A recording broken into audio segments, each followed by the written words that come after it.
बनी इसराइल के आबिद का इबरतनाक वाक़या। साबका में एक शख्स बहुत ही बड़ा इबादत गुजार, जाहिद और आबिद था। सारे काम छोड़कर हर वक्त इबादत में लगा रहता था। लेकिन बीवी बच्चों का भी मसला सामने था। उसकी ख्वाहिश हुई कि तमाम झगड़ों को छोड़कर हर वक्त इबादत में मशगूल रहे। उसने बीवी को अलग किया कि सारी जायदाद दे दिलाकर समंदर के वस्त में एक टेला था, वहां आकर डेरा डाल दिया और हमा वक्त इबादत में मशगूल हो गया। हक ताला ने अपने फजलो करम से इसी कड़वे समंदर से एक मीठा चश्मा जारी कर दिया। एक नाली से ठंडा पानी निकलने लगा और एक अनार का दरख्त उगा दिया। इस आबिद का काम ये था कि रोजाना एक अनार खा लेता और एक कटोरा पानी पी लेता। इसी तरह उसने 500 बरस खालिस व मुखलिस इबादत की।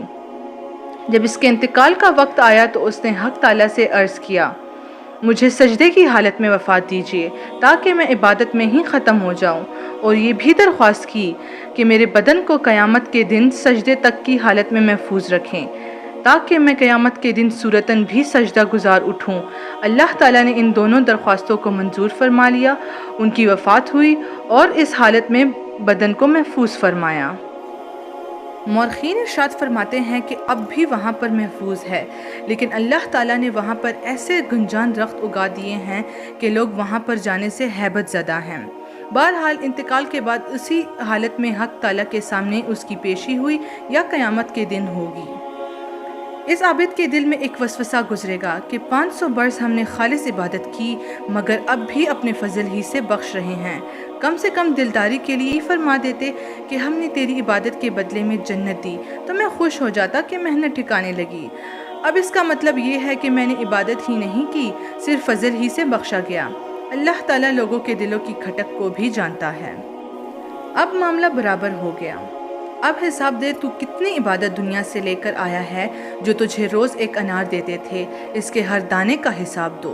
इसके बदले में कितनी इबादत लेकर आए हो, और पानी के लाखों प्यालों को तूने पिया है, एक एक कतरे का हिसाब दे कि इसके बदले में क्या इबादत करके लाए हो। और हमने जो आंखों में नूर बख्शा था, इसका एक एक तार था कि तू इस दुनिया की चीज़ों को देखता था, हर एक तार का हिसाब दे कि इसके बदले में क्या इबादत करके लाया है। और हमने जो सांस की नेमत दी जिससे तू ज़िंदगी गुजारता रहा, हर सांस का हिसाब दे, इसके बदले में क्या इबादत करके लाया है। ये सुनकर आबिद थरा हो गया और अर्ज़ किया, ए अल्लाह, बेशक आपके फजल ही से निजात है, किसी के अमल से नहीं। फिर वो इस मकाम पर पहुँचे जिस मकाम पर पहुँचना था। हकीकत यह है कि इंसान ख्वाह 5000 बरस अमल करे मगर फजल ही काम देगा, महज अमल काम नहीं देगा। अल्लाह ताला इसको कबूल कर ले तो सबसे बड़ी नेमत है, अगर इसको अमल कह दें तो ये भी बड़ी नेमत है। ये तो अमल की सूरत दी गई है। 500 साल की इबादत सिर्फ एक कटोरा पानी के बदला चली गई। अल्लाह ताला मलाइका से फरमाएंगे, इसको दोज़ख में डालना नहीं है, अलबत्ता ले जाओ, इतनी दूर इसको खड़ा करो कि जहन्नम का 500 बरस का रास्ता वहाँ से हो। मलाइका उसको उस जगह ले गए। जब वो मकाम पर पहुंचा तो जहन्नम की एक लपट आई और एकदम सर से पैर तक खुश्क हो गया। उसने प्यास प्यास चिल्लाना शुरू किया तो गैब से एक हाथ नमूदार हुआ, उसमें ठंडे पानी का कटोरा था। आबिद ने अर्ज़ किया, ये मुझे दे दो। तो आवाज़ आई, ये पानी कीमत से मिलेगा।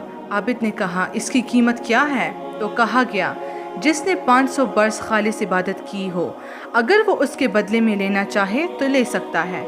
आबिद ने कहा कि वो मेरे पास है, ले लो। उसको पानी का कटोरा दिया, वो पिया और जान बची।